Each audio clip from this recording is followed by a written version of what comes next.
Say yes to new beginnings. Yes. Say yes to new beginnings. Yes. Say yes to. Yes, you performed. Let me put it that way. Let me coin that question that way. You performed a lot of miracles at PMAN and as PMAN president. And one of the miracles was, being able to pull, people like General Ibrahim Babangida, General Sani Abacha, etc. How were you able to pull, two of the, or even three of the most powerful men back there? To the best of my knowledge, that should be the first time that a president was attending such an event. So how were you able to pull Babangida? How were you able to pull Abacha?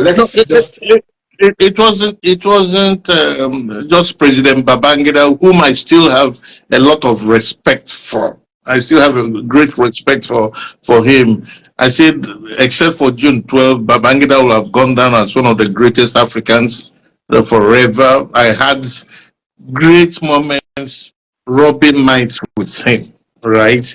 And I think we shared mutual respect. It wasn't only Babangida, it was practically everybody in Nigeria. I had MKO Abiola come to my events. MKO Abiola became one of my advisors. If I called Abiola at the time, Abiola would pick up my call. And I said, Chief, I want to come and see you. He said, just come immediately. Have that. I used to go to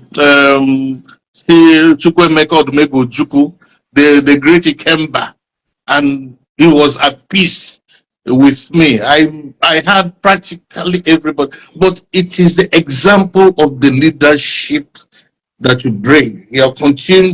Your focus. I focused on my job, like a lesser being. I didn't spare myself any inconvenience. I used to have the Nigerian Music Awards at the National Theatre when we started, and I would sleep on the floor at the National Theatre for 2 weeks. I won't go home, right? Making sure that everything was properly rehearsed. The set was well built. The sound was of first class quality. The visuals, everything. We used to set up the National Theatre and that's the way I know how to do things. Do them exquisitely, and that made the difference for PMAN. People began to respect PMAN. Yes. Okay. I must confess that you also turned around the fortunes of COSON, that's Copyright Society of Nigeria's chairman. How do you always do it?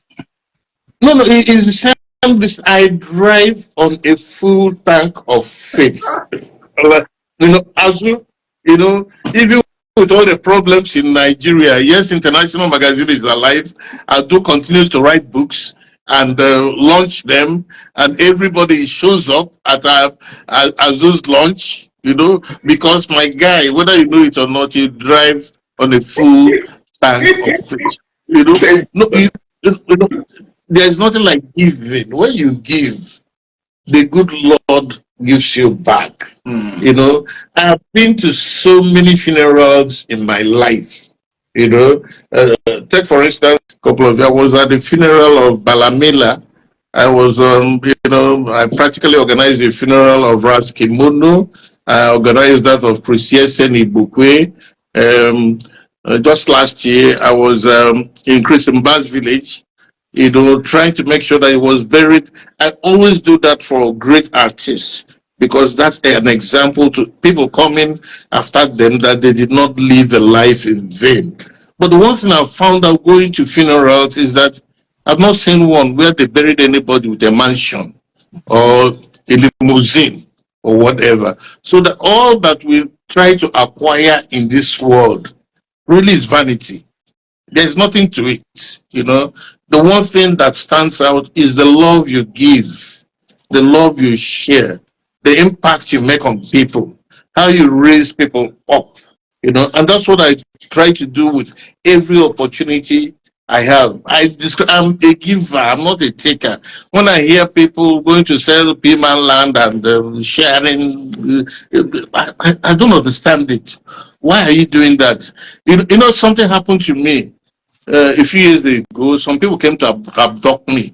They say policemen from Benin City had come to abduct me. What did I do? And they carried me, and thank God, they probably would have taken me to at night to Benin and dropped me on the way. What was my offense? It was said somebody had written a petition that during the COVID era, Kosan was supposed to have distributed millions of naira to musicians. And the person said it was a scam. And it was an opportunity for Tony Okoroji to make some money for himself. So he sold this scam that musicians across Nigeria were getting money. Of course, I didn't go to Benin. Even though the next morning I found on social media that this Okoroji has been arrested, is in Benin. It was being asked, quizzed by the police. No, I didn't go to Benin to be quizzed by any police. They tried, but it didn't work. But what then happened was that I got PIM and I got Koson House, to print all the documents, listing all the people the money was sent to, their account numbers, their phone numbers, all their details, took all that and gave to the police. I said, please call any of these people. If there's any of them that says he didn't get money from Kuson, then you can arrest me. And they called all of them. And there was not one. Because scammers believe that everybody is a scammer. So because they would not give the money away, they would rather pocket the money. They thought I would have done what they have done. There was also a time when the song on everywhere was, we demand a forensic audit of Kuson. A forensic audit of a forensic audit. We do our statutory audit every year. We give the report to our members, they scrutinize it at our AGM, and they pass it. Why suddenly a forensic audit? No organization in the history of the creative industry in Nigeria has ever done a forensic audit. But it began to ring like crazy. So we had to get one of the best auditing firms in the world, not in Nigeria, in the whole wide world. I've paid a lot of money to come and do a forensic audit of Kosan. And they spent 7 months at Kosan.